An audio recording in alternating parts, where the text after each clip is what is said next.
söyleyin. Çok güzel bir türkü. Nurlar içinde uyu ayrı değil.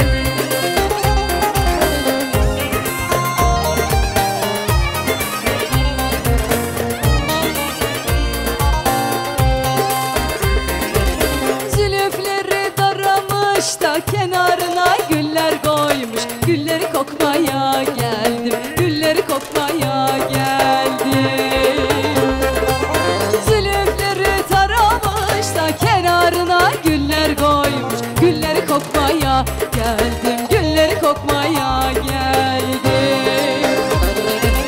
Yanağına güller koymuş, gülleri kokmaya geldim, gülleri kokmaya geldim. Yanağına güller koymuş, gülleri kokmaya geldim, gülleri kokmaya geldim Aziziye.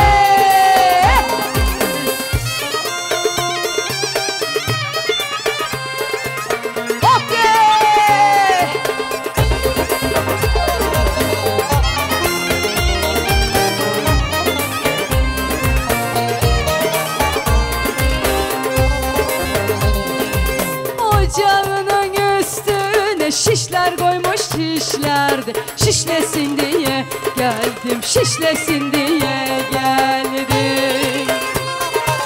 Ocağının üstüne şişler koymuş, şişlerde şişlesin diye geldim, şişlesin diye geldim. Kenarına şişler koymuş, şişlesin diye geldim, işlesin diye geldim. Kenarına şişler koymuş, işlesin diye geldim, işlesin diye.